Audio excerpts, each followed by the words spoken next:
Hi there, this is Dr.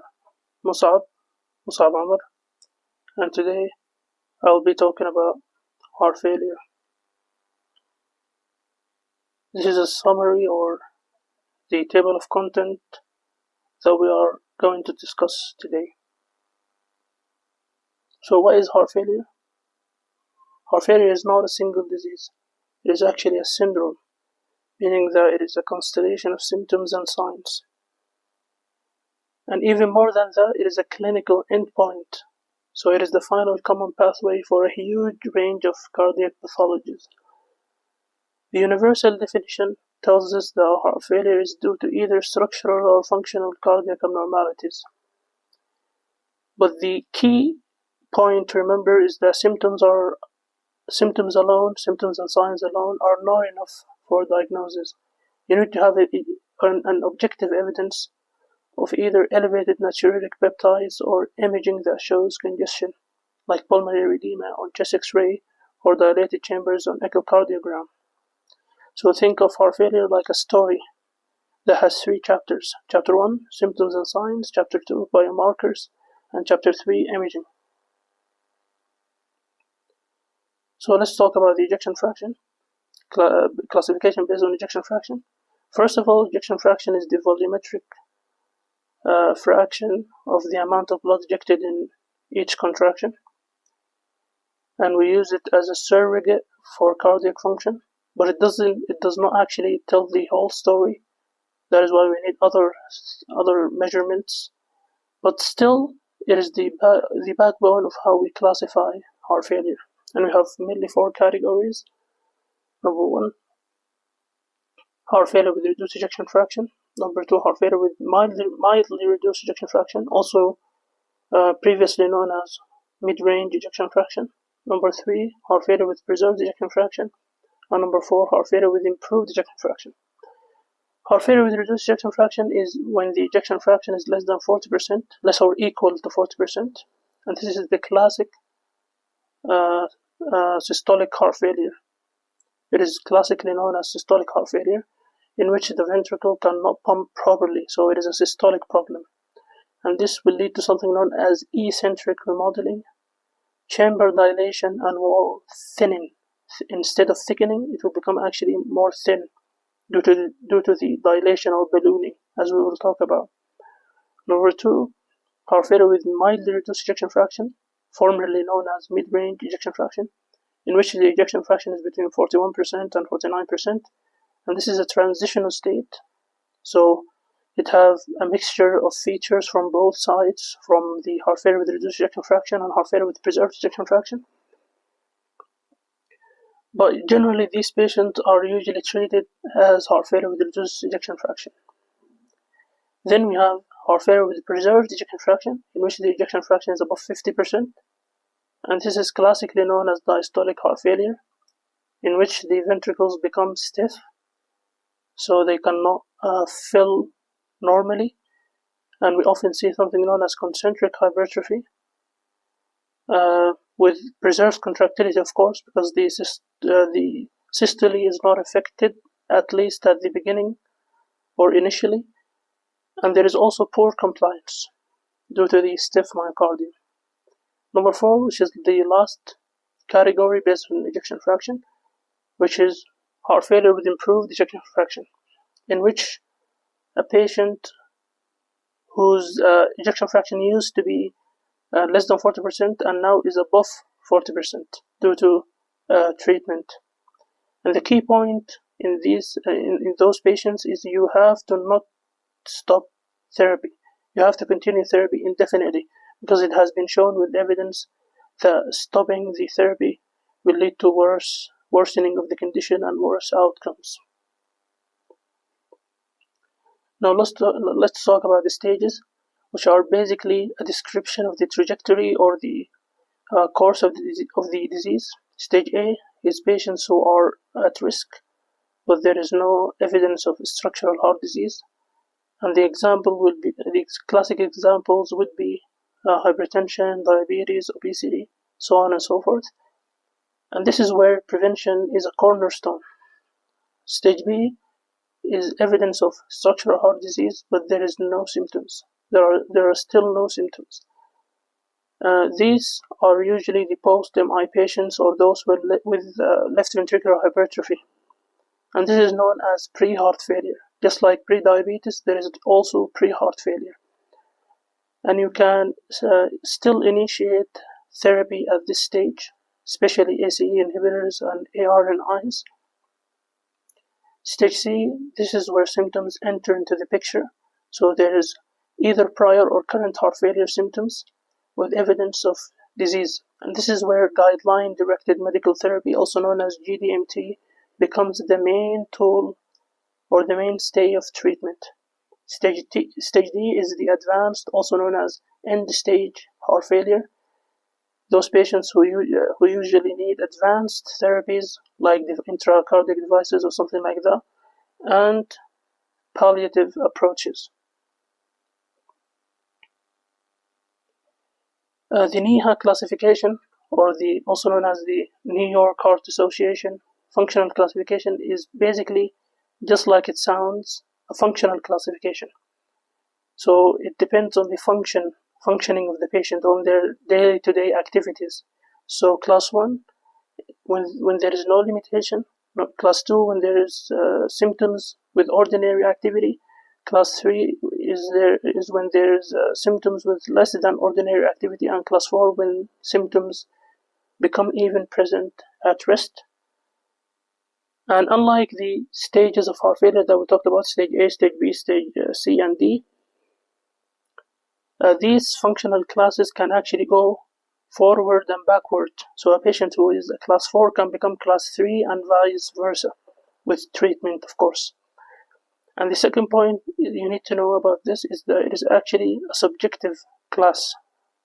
So it can fluctuate from time to time, and it is often underestimated by patients. Now let's talk about some numbers, some epidemiology. Heart failure affects about 26 million people globally, and this is unfortunately likely an underestimate. In developed countries, about 1 to 2% of all adults live with heart failure, and that figure shoots up dramatically in those over 65 years of age. In fact, it is the leading cause of hospitalization in elderly patients. And the most important part you need to know from this epidemiological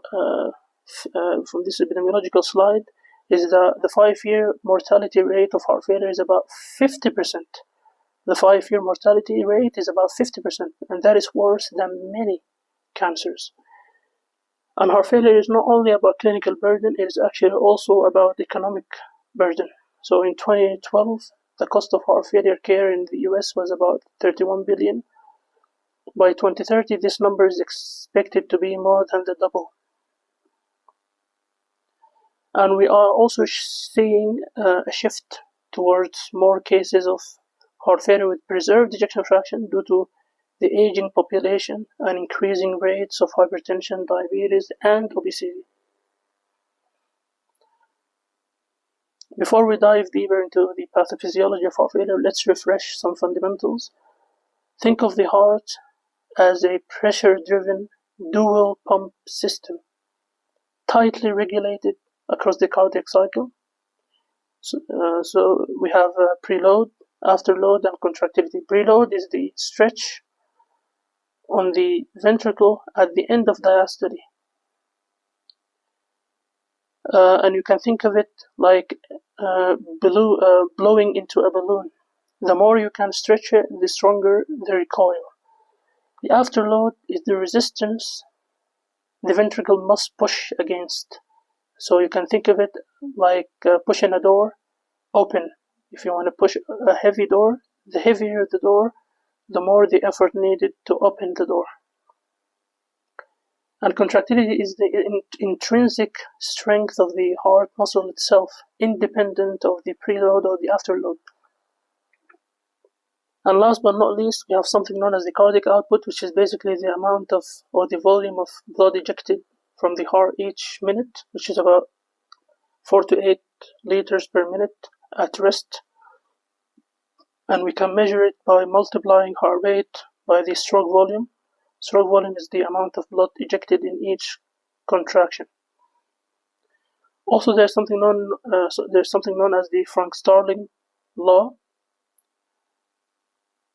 and the Frank-Starling law states that when there is more preload, this will lead to more contractile force. So the more preload we have, the more contractile force it will drive, up to a point, of course. But in advanced heart failure, the ventricle become overstretched, and the contractility actually starts to drop, just like an old rubber band, that lost its function or its snap. This is a figure showing how Frank-Starling mechanism starts to decline in patients with heart failure. So, what starts the heart on the road to failure? There are several initiating insults, for example, myocardial injury, pressure overload, volume overload, primary cardiomyopathies, arrhythmias, and high output states. In myocardial injury, like MI, myocarditis, or even chemotherapy toxicity from anthracyclines, for example. Pressure overload, it usually happens in chronic hypertension or aortic stenosis. So aortic stenosis will increase the pressure the ventricle has to push against in order to eject the blood into the systemic circulation. So this will lead to pressure overload, of course. And then there is the volume overload due to regurgitation, when the blood during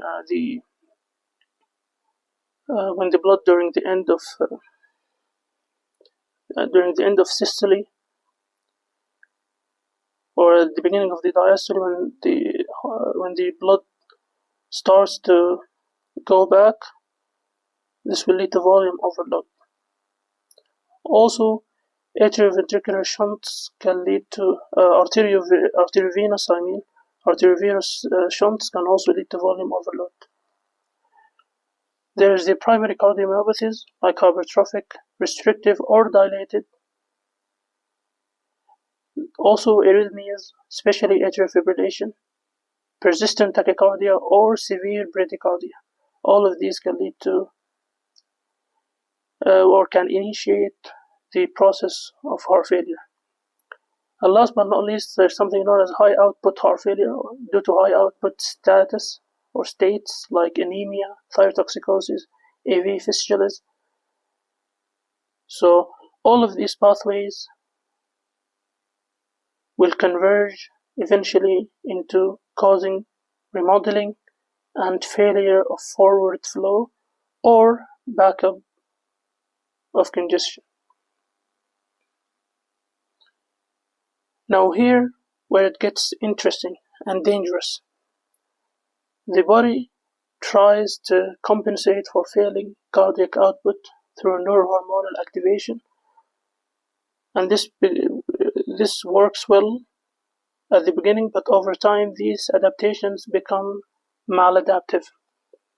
So, for example, this sympathetic nervous system activation will increase the heart rate, the contractility, and vasoconstriction, which will help to make things stable in the short term, but chronic activation leads to beta receptor downregulation, arrhythmias, and even direct myocardial toxicity. There's also the RAS activation, renin, angiotensin, aldosterone system activation.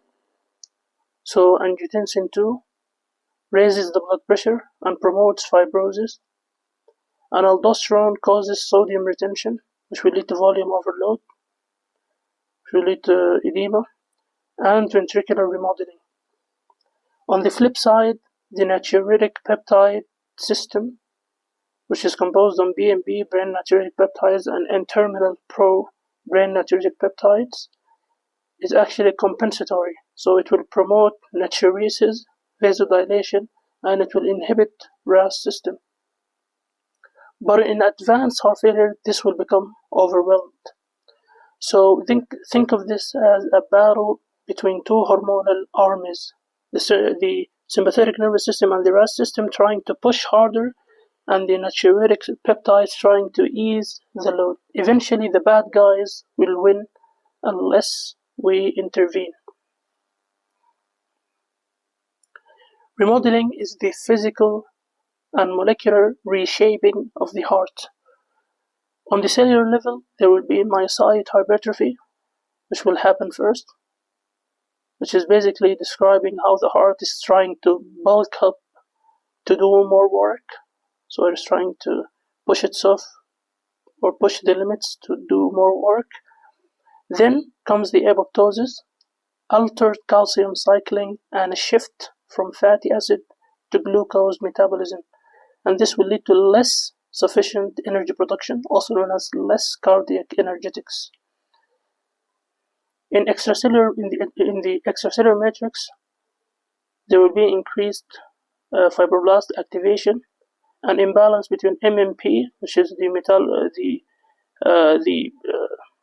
building and degrading metalloproteinases. There will be imbalance between these hormones, and this will lead to fibrosis. On the macro scale, so we talked about the cellular scale. On the macro scale, remodeling will lead to dilation, especially in heart failure with reduced ejection fraction, and this will lead to thinning of the walls, as we mentioned, and larger chambers. So dilation of the chambers with thinner walls. On the other hand, in heart failure with preserved ejection fraction, there will be concentric hypertrophy. So thick walls, but actually smaller chambers. So it is the absolute opposite to dilation that happens in heart failure with reduced ejection fraction. One clinical sequence to remember is the functional mitral regurgitation. So functional mitral regurgitation can happen due to altered ventricular geometry.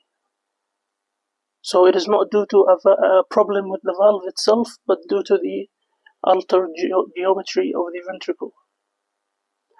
So this is an image that shows how eccentric hypertrophy is. So the sarcomeres will be laid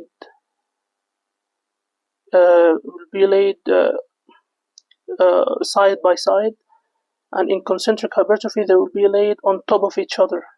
That is why the chamber size will become less in heart failure with preserved ejection fraction, and vice versa in heart failure with reduced ejection fraction. A lot of people think that heart failure with preserved ejection fraction is a milder condition, and that is not true. There is a very well-known paradigm that states or says that heart failure with preserved ejection fraction is driven largely by comorbidities. It is actually driven mainly or largely by comorbidities like hypertension, diabetes, and obesity, all of which will create systemic inflammation. This systemic inflammation will actually damage coronary microvascular endothelium, and this damaged coronary microvascular endothelium will lead to release of nitric oxide, and which will in turn also decrease. So it will reduce nitric oxide, which in turn will decrease cyclic GMP signaling inside of the cardiomyocytes. This will lead to increased stiffness. It will lead to interstitial fibrosis. It will lead to something known as titin isoform shifts. So the myocardium will become more stiff, and also there will be impaired relaxation and left atrial enlargement, and even in some cases pulmonary hypertension. So unlike the heart failure with reduced ejection fraction, where the pump is weak, here the problem is about a stiff chamber that cannot fill normally. It is just like trying to blow air into a thick balloon. Let's now talk about how patients with heart failure actually show up on clinical settings. The core symptoms are pretty classic. You all know the classic symptoms of heart failure, but they vary depending on the dominant side. So whether it is left-sided heart failure, right-sided heart failure, or biventricular heart failure. And also it depends on the acuity of the disease, whether it is acute or chronic heart failure. Of course, dyspnea is the hallmark symptom. It starts as exertional and then progresses to orthopnea and paroxysmal nocturnal dyspnea. And basically, orthopnea is dyspnea when lying down, and paroxysmal nocturnal dyspnea, you can think of it like a patient who needs multiple pillows to sleep without dyspnea and wake up at night gasping for air. So they will feel very dyspneic and they wake up at the middle of the night gasping for air. That is the definition of paroxysmal nocturnal dyspnea. Other symptoms include fatigue and exercise intolerance, and this is due to decreased cardiac output. And also, some patients can develop iron deficiency anemia. Some heart failure patients can develop iron deficiency anemia, and this will lead to more fatigue. And it is sometimes or often misattributed to aging, especially in heart failure with preserved ejection fraction, because we said that it is mainly attributed to, or it is mainly caused by hypertension, obesity, diabetes, so on. Next clinical feature is edema, which is usually peripheral, right-sided heart failure, but sometimes can become abdominal, so ascites, or even sacral in bedbound patients. The next symptom is cough, which is especially nocturnal, so at night. It can mimic asthma or GERD, gastroesophageal reflux disease, and that is why we always put heart failure in the differential of nocturnal cough. In elderly patients, you might also see cognitive changes, so very subtle cognitive changes. On exam, you might see elevated jugular venous pressure, more than 8 centimeters of water. You might also see an S3 gallop or an S4 gallop. S3 gallop is due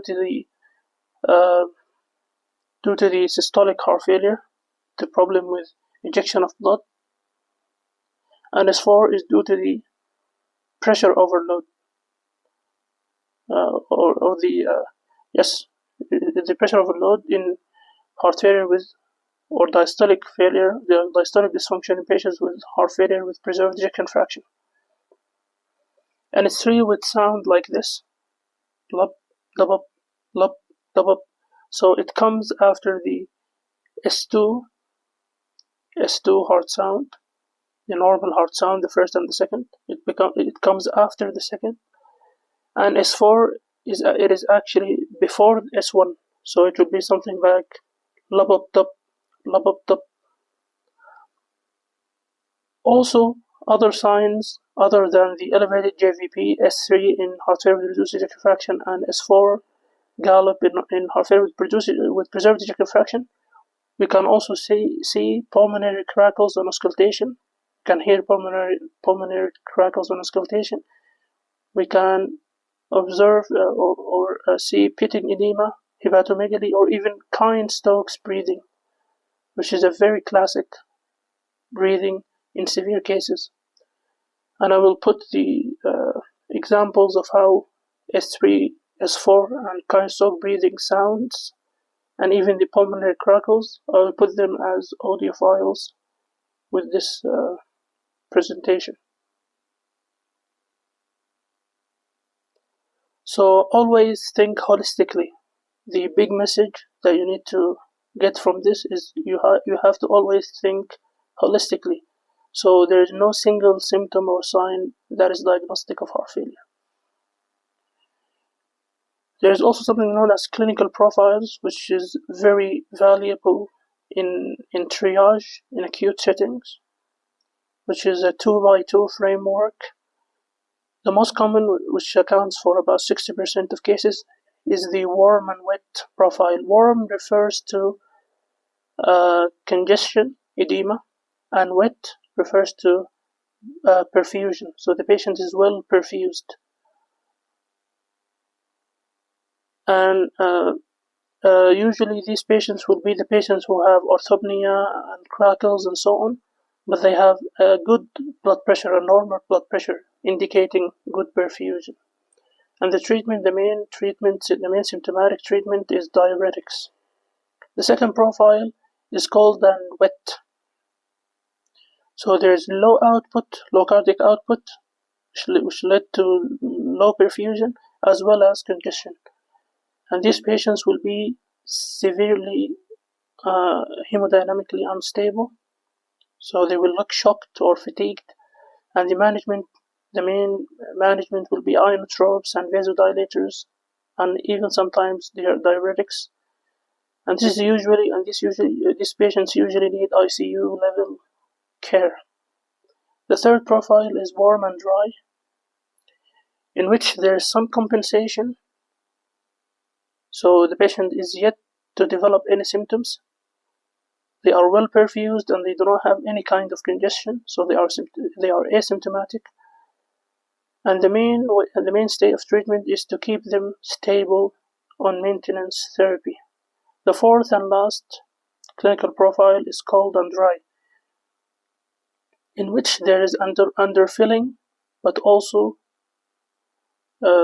poor perfusion. So the patient is not congested. The patient is cold, but they are hypoperfused. So the main problem is hypoperfusion, and the main management is to stop vasodilators, of course, and we can use some inotropes with caution.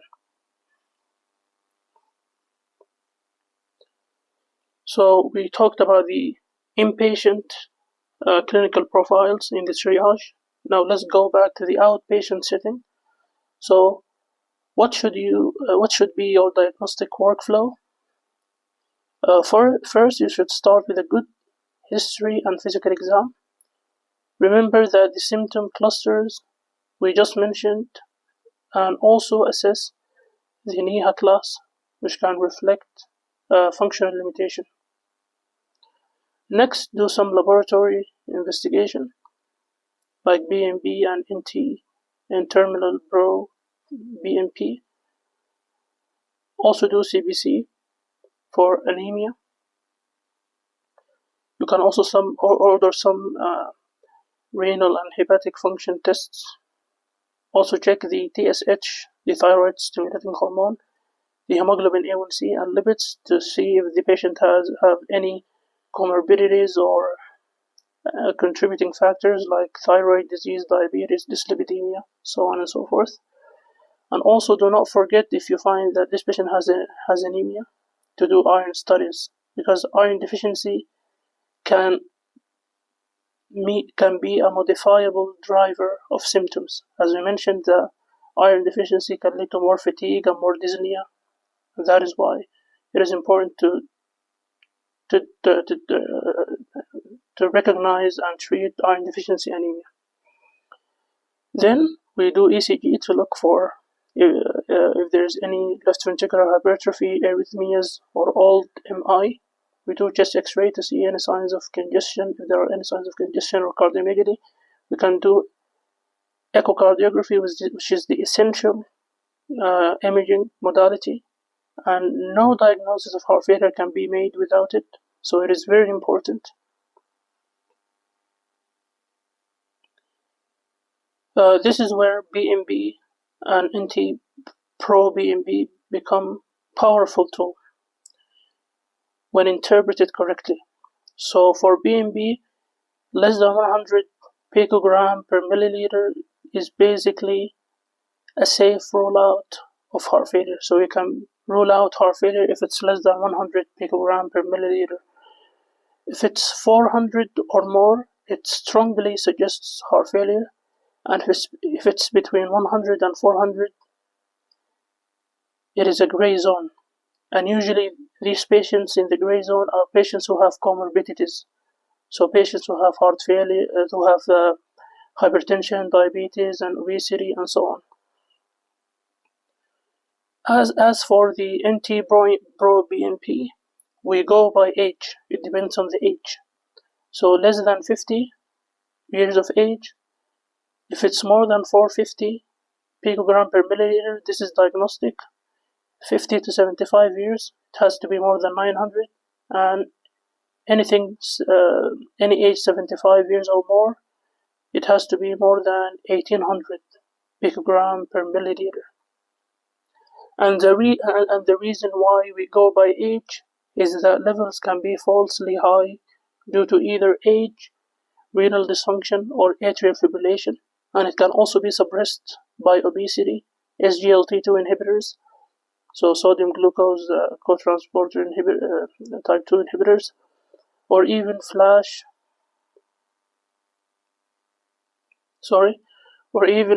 pulmonary edema. So if the pulmonary edema is acute, it can lead to suppression of NT-proBNP or BNP. So these natriuretic peptides are like radar.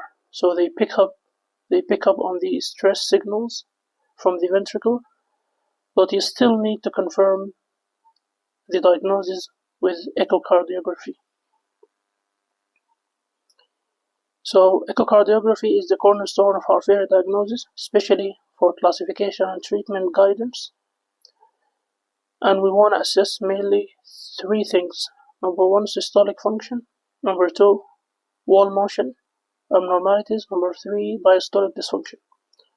So we assess systolic dysfunction via left ventricular ejection fraction, which we already talked about, and something known as global longitudinal strain, GLS. The GLS helps especially to detect early dysfunction, even if the ejection fraction is normal. And the normal ejection fraction, by the way, is something between 55% and 70 to 75%. Next, wall motion abnormalities, which may indicate ischemia or old infarct. Diastolic function is a bit complex, but we use something known as E to A ratio, which measures early versus late filling of the ventricle. There's something known as the EE ratio, which estimates the filling pressures. More than 14, a filling pressure more than 14 suggests elevated pressures. We can also measure things like deceleration time, left atrial volume, and pulmonary vein flow. And there are also additional information that we can extract, like chamber sizes, valvular function, right ventricular size, and pressure estimates, and pulmonary pressures, especially in heart failure with preserved ejection fraction or right ventricle dominant heart failure.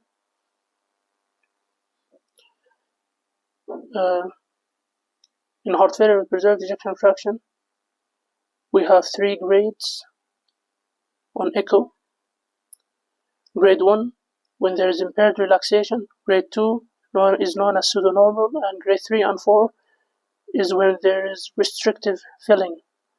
So grade 1, any EA ratio less than 0.8 or EE ratio less than 8 or deceleration time more than 200 milliseconds.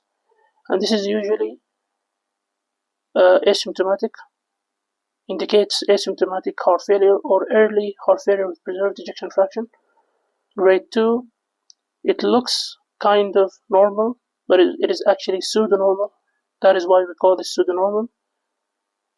And we can detect it or unmask it through Valsalva maneuver.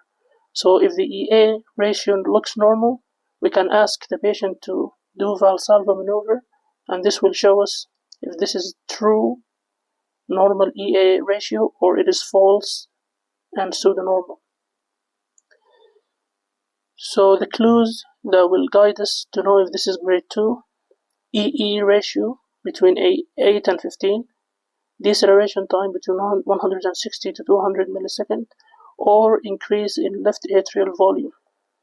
Grade 3 and grade 4, which indicate restrictive filling, is where the EA becomes more than 2, EE ratio becomes more than 15, and the deceleration time becomes less than 160 milliseconds. And these patients are usually symptomatic, of course. The only difference between grade 3 and grade 4 is that grade 3 is reversible with therapy and grade 4 is fixed, so it is irreversible.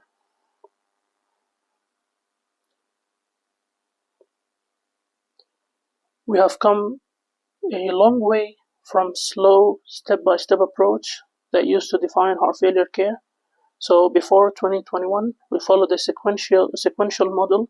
So you usually start with an ACE inhibitor, then you add a beta blocker later on, then a mineralocorticoid receptor antagonist, and eventually an SGLT2 inhibitor. But the new strategy from 2022 moving forward is now aiming for early initiation of all foundational therapies with rapid up-titration, especially in stable patients, and we intervene earlier in stages A and B, even before symptoms. This is backed up by trials like Strong Heart Failure trial, which showed that early aggressive titration under close monitoring is actually safe and effective. The key takeaway is that you don't wait for patients to fail on one drug before you start the other drug or before you start another drug. So start smart, start early, and layer quickly. This is the new slogan, if I may say. So let's talk about the 4 pillars of heart failure with reduced ejection fraction therapy.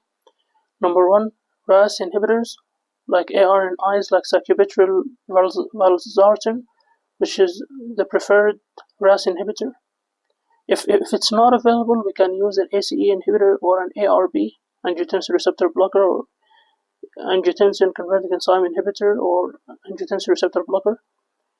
Number 2 in the 4 pillars is beta blockers, and not just any beta blocker. We have actually 3 beta blockers that have been shown with evidence to reduce mortality, which are bisoprolol, carvedilol, and metoprolol succinate. Number 3, or the third of the 4 pillars, is mineralocorticoid receptor antagonists like the spironolactone or eplerenone.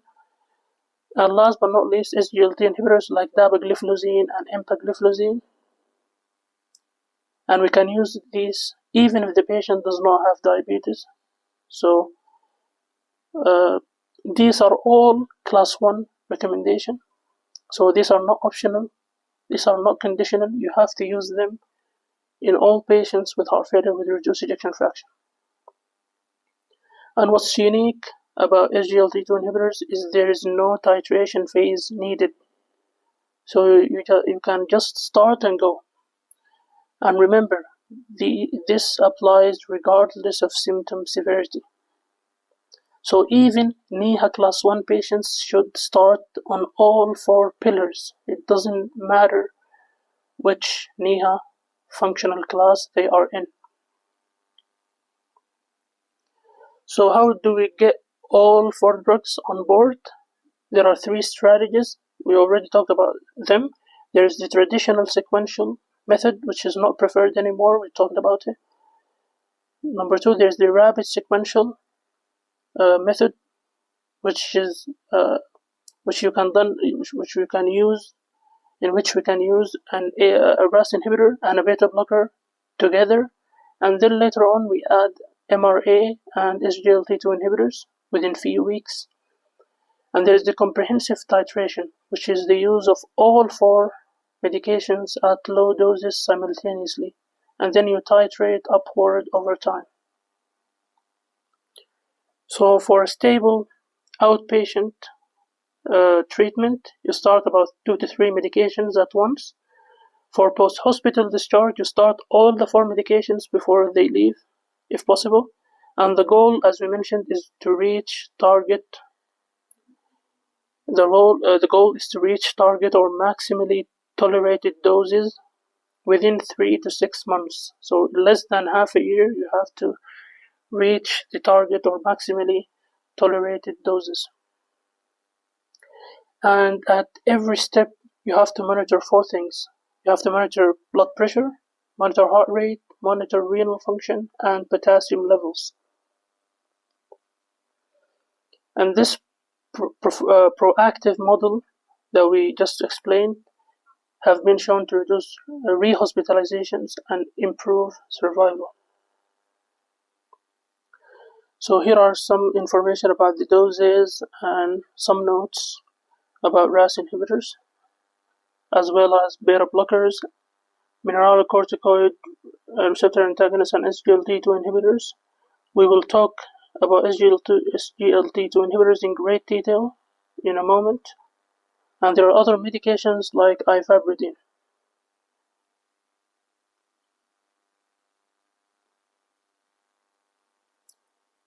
Ivabradine works by inhibiting the something known as the Fani current, which is responsible for spontaneous depolarization, mainly in the sinoatrial node, the SA node, and this helps to generate and regulate the heart rate, especially in the resting rate.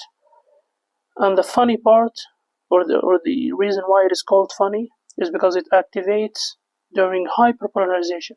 So it does not activate like most currents during depolarization, but rather during hyperpolarization. And by inhibiting this current, ivabradine will slow the heart rate, of course, because this will lead to more stable action potentials firing from the SA node.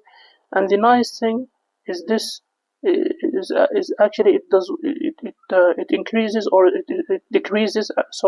It slows down and decreases the heart rate without affecting contractility or conduction or blood pressure.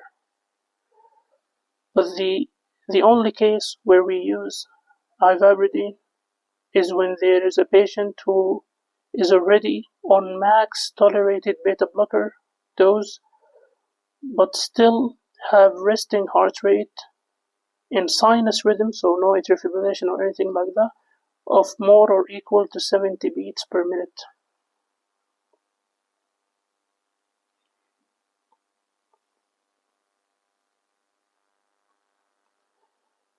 We can use also hydralazine plus isosorbide dinitrate, especially in black patients with heart failure with reduced ejection fraction. And this is actually proved clinically through a trial which showed that this will lead to 43% mortality reduction. It is also indicated for those patients who are intolerant to RAS inhibitors. So if the patient is intolerant to the RAS inhibitors, we can shift them to hydralazine and isosorbide dinitrate.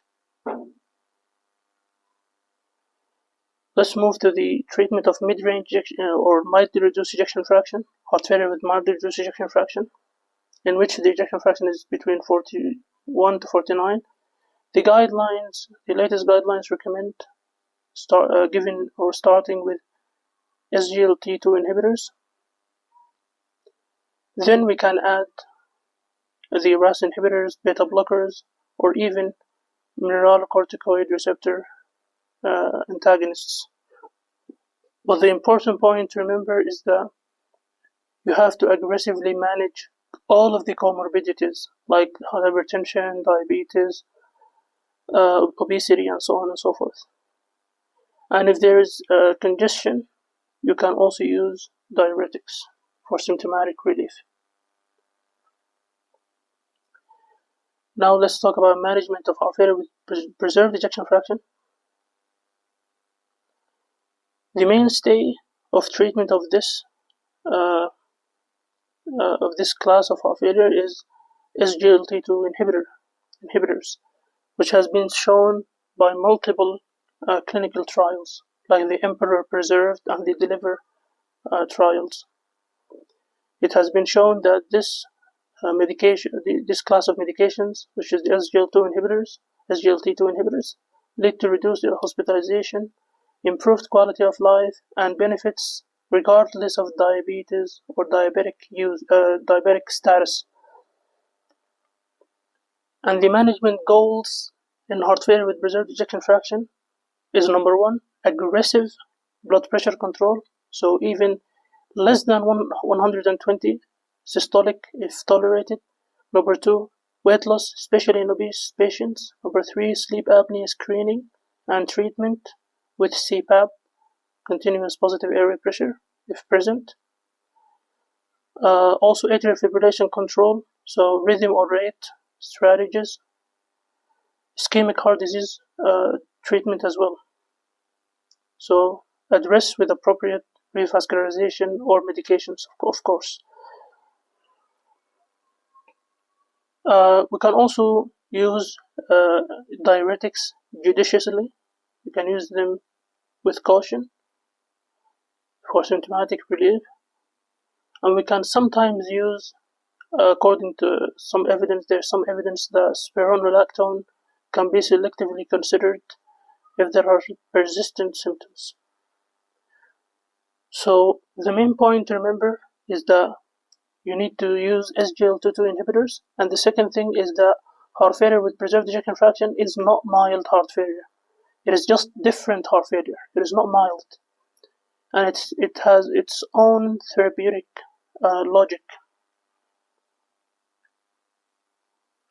We have now mapped out the full landscape of pharmacologic management from the four pillars in heart failure with reduced ejection fraction to the evolving strategies in mildly reduced and preserved ejection fractions. Now we want to focus on SGLT2 inhibitors, which are the centerpiece or the cornerstone of treatment of heart failure across all stages, as we will see. There is robust evidence to support use of SGLT2 inhibitors across all the spectrum of heart failure, and the key benefits, as you can see, is reduced hospitalizations, reduced cardiovascular death, improved quality of life, preserved renal function, and even we can use them and benefit from them even without or independent of diabetes status.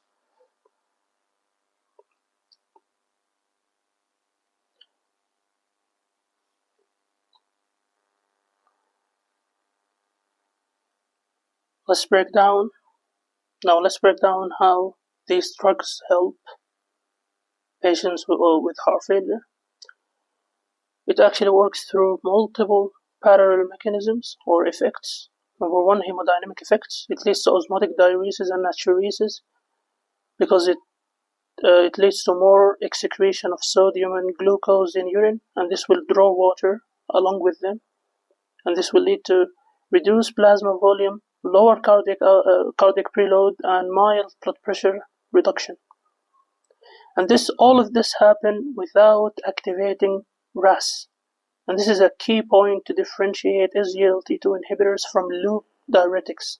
Loop diuretics, unfortunately, they also activate the RAS system, but SGLT2 inhibitors does not, or do not. Number two, metabolic effects. It was shown that SGLT2 inhibitors actually shift the cardiac metabolism from depending on glucose and fatty acids to ketone bodies, and this leads to more efficient energy source. It is more efficient. Ketones are more efficient, and this improves cardiac energetics, especially in stressed myocardium. And it has been shown also to reduce epicardial fat, so the fat around the heart, and this will improve insulin sensitivity. Number three, there are also some direct cardiac effects, like inhibition of the sodium hydrogen exchanger, also known as the NHE1, in cardiomyocytes, and this will reduce the intracellular sodium and calcium, which will lead to more stable action potentials. It has also antifibrotic actions. It improves the mitochondrial function, and it reduces the sympathetic tone. So these drugs are multi-systemic. They work on preload, metabolism, fibrosis, and even neurohormonal activation, as we just explained.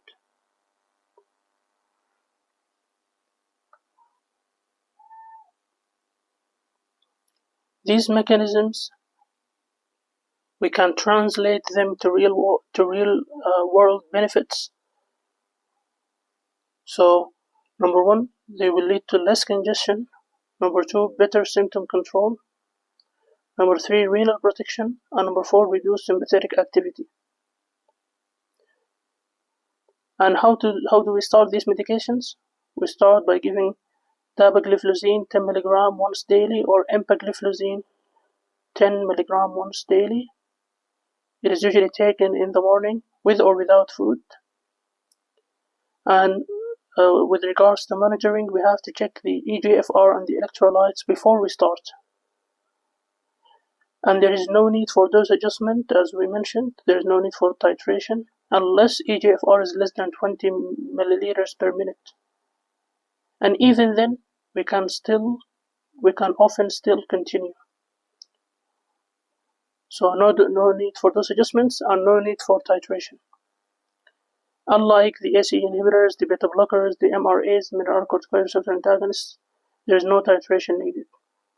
And the key counseling point is that you consider consideration of reducing loop diuretics if the patient is borderline euvolemic. And this is to avoid volume depletion, as you can see here.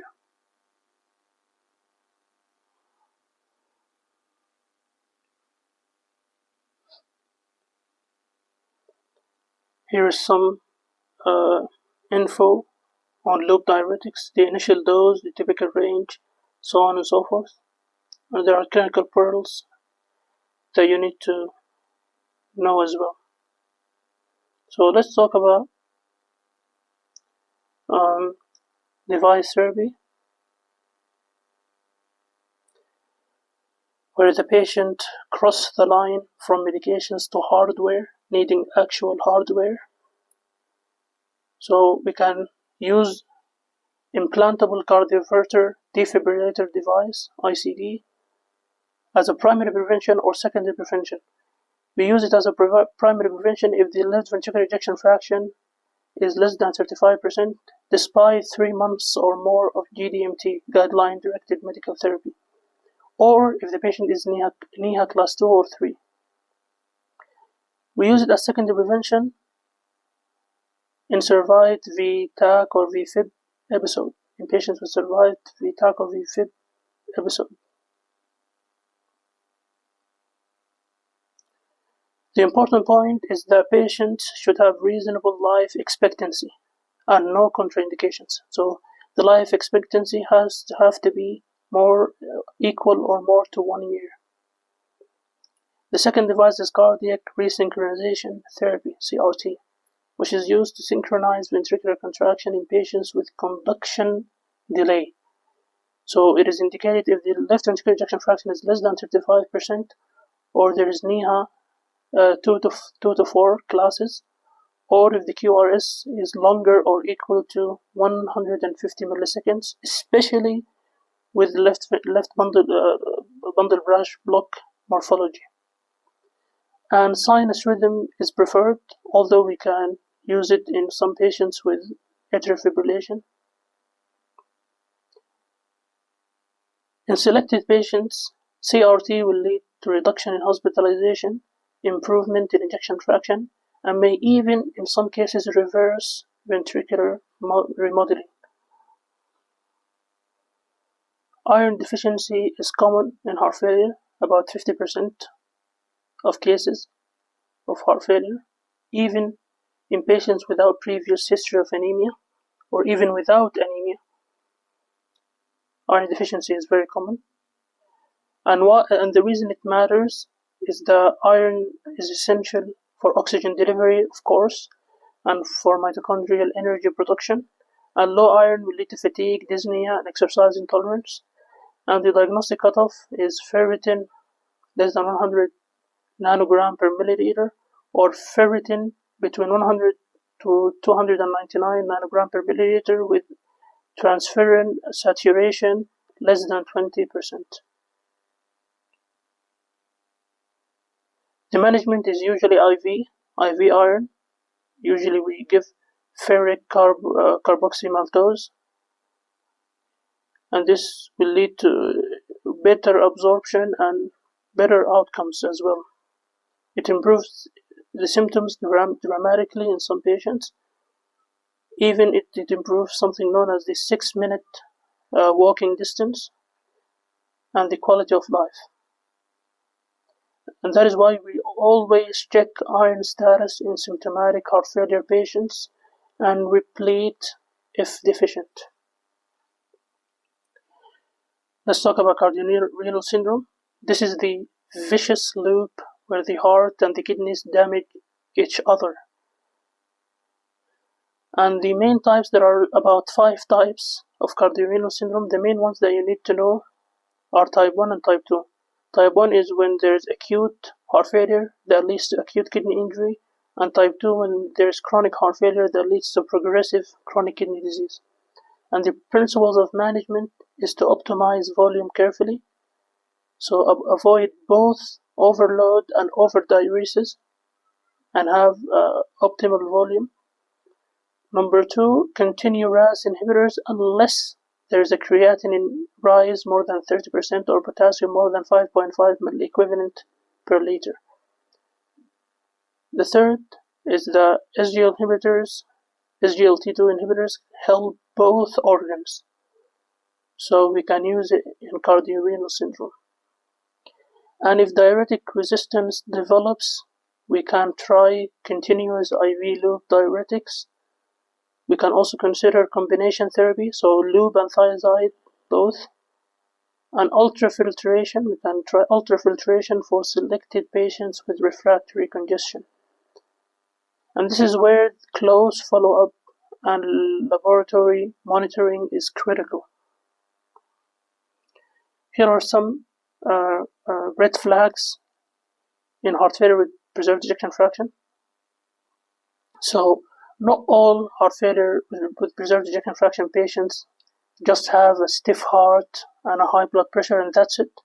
But some cases actually have signal-specific pathology that require advanced testing or referral to more advanced care. So if you find a low voltage ECG and a thick wall, you might consider amyloidosis.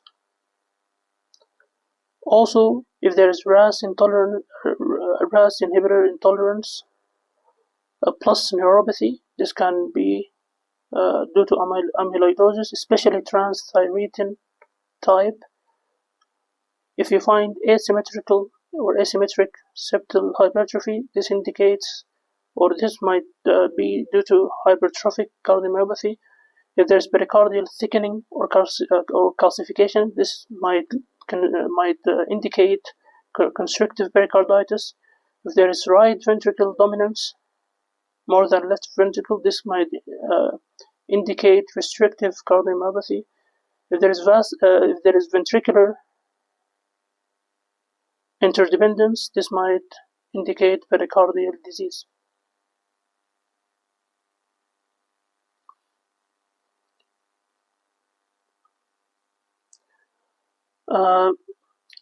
Now let's be clear on something, which is that not every heart failure patient can or should be managed in primary care alone. So there are some signs of decompensation or advanced heart failure that indicate that this patient needs to be referred urgently. And some decompensation signs include weight gain more or equal to 2 kilograms in 3 days, resting dyspnea or orthopnea needing more than 2 pillows, declining activity tolerance, or syncope. And some advanced heart failure signs include NIHA class 4, despite appropriate GDMT therapy, frequent hospitalization, which is defined as more or equal to 2 hospitalizations in 6 months, hypotension limiting up titration, rising creatinine, hyponatremia, and inotrope dependency. So these patients really need urgent referral to a heart failure specialist and possibly work up for device therapy. Maybe they need device therapy, even evaluation for transplant and palliative care. So the important message is that you do not wait until they crash. You refer early when these red flags emerge.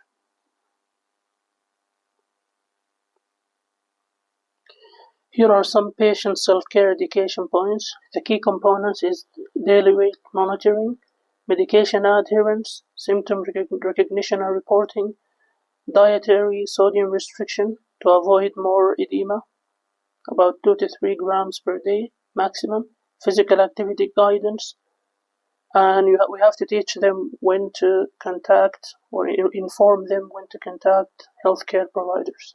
There are some tools and resources that can help them as well. This is a final comparison between heart failure with reduced ejection fraction and heart failure with preserved ejection fraction. So the pathophysiology in heart failure with reduced ejection fraction is systolic dysfunction, and in preserved ejection fraction it is diastolic dysfunction. The remodeling would be eccentric in heart failure with reduced ejection fraction, and it would be concentric in heart failure with preserved ejection fraction. The common causes in heart failure with reduced ejection fraction are coronary artery disease and diabetes, dilated cardiomyopathy. In heart failure with preserved ejection fraction, it is usually diabetes, hypertension, obesity, or aging. This is more common in women, and this is more common in men, and this is more common in women. This has well-established GDMT therapy, and this has limited evidence-based therapies, and the biomarkers are usually high in heart failure with reduced ejection fraction, even more than heart failure with preserved ejection fraction. Now let's see some cases. So for example, this is a 67-year-old male with left ventricular ejection fraction more than or about 30% post-MI 3 months ago with an EHA class 2. So this patient is obviously has heart failure with reduced ejection fraction because it is 30, which is less than 40. He has heart failure. It has an EHA class 2 symptoms. The blood pressure is 132/78. The heart rate is 76, and the eGFR is 58 milliliter per minute. He is currently on furosemide, so a diuretic, 40 milligrams daily. Metoprolol tartrate, 25 milligrams BID, and lisinopril, 10 milligram daily. So how to manage? We have to switch to metoprolol succinate, as we mentioned, because there are only 3 evidence-based beta blockers, including metoprolol succinate. We add an SGLT2 inhibitor, as we said, in all heart failure spectrum cases.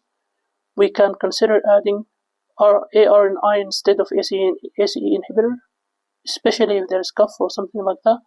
But the important point that I forgot to mention, which you will find in the tables, is that there is a 36 hours washout period between the last dose of ACE inhibitor and the use of ARNIs.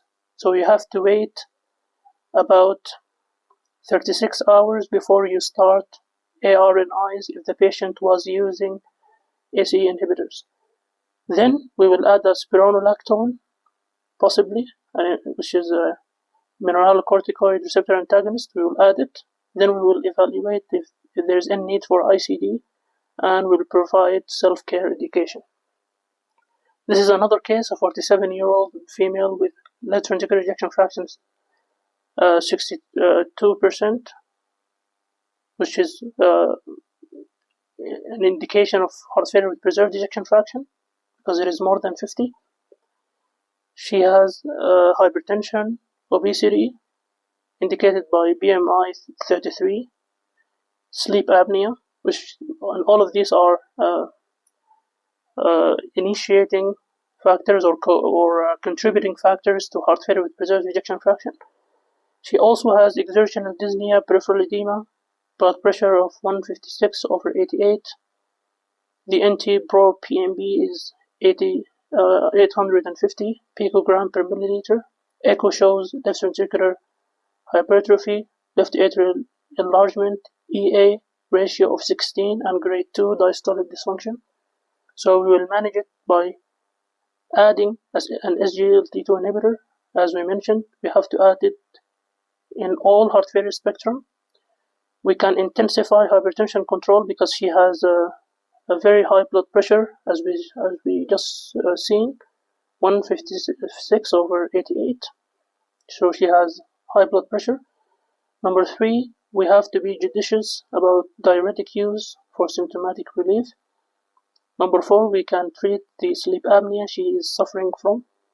We can advise her to lose some weight because her BMI is 33. And we might consider spironolactone if symptoms persist. Case 3 is about acute decompensation. So a 76-year-old with known heart failure with reduced ejection fraction, presenting with 3-day history of worsening dyspnea, 4 kilogram weight gain at 1 week or in 1 week, JVPs 10 centimeters, bilateral crackles, 3+ edema, and recent NSAID use for arthritis. So how will we approach this acute decompensation case in primary care? 1, we have to identify and remove precipitating factors like NSAIDs. Number 2, increase diuretics. Number 3, daily follow-up.